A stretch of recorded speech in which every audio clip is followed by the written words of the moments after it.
Bonjour à tous et merci de nous retrouver à Lourdes à l'occasion de l'Assemblée plénière des évêques de France qui s'est ouverte hier par un discours de Monseigneur 23, cardinal archevêque de Paris et président de cette conférence épiscopale qui a insisté sur des questions de société et d'actualité comme la crise financière ou encore la polémique sur le travail le dimanche.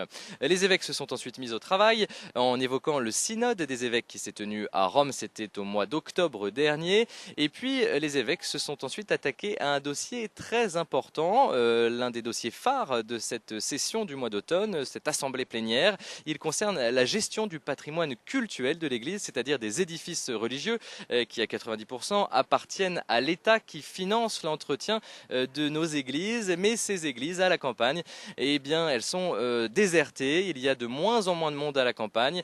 Comment faire vivre ces églises? C'est la question que posait Monseigneur Roland Minnerat, archevêque de Dijon, qui a apporté quelques éléments de réponse puisqu'il est en charge du dossier. Il a fait une proposition, notamment par exemple, eh bien, on peut ouvrir ces églises une fois par semaine, 1 heure par semaine pour des temps de prière en dehors des horaires de messe habituels. Alors ce qui était intéressant dans cette séance, c'est qu'elle était publique, c'est-à-dire ouverte aux journalistes. Ça n'était pas arrivé depuis des années et on a pu voir comment les débats se passaient au sein de cette conférence des évêques de France, avec des évêques qui posaient des questions très concrètes sur un sujet très technique. Ils évoquaient des situations qui les concernent directement, des situations qu'ils vivent au quotidien dans leur diocèse.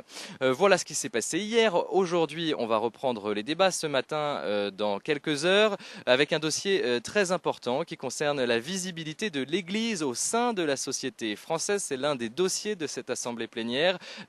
Comment relever le défi de l'évangélisation dans une société gagnée par l'indifférence religieuse, une question d'autant plus d'actualité qu'on parle désormais aujourd'hui de laïcité positive. Élément de réponse tout à l'heure avec Monseigneur Claude Dagens, évêque d'Angoulême et qui est en charge du dossier. Voilà pour ce qu'on peut dire pour l'instant.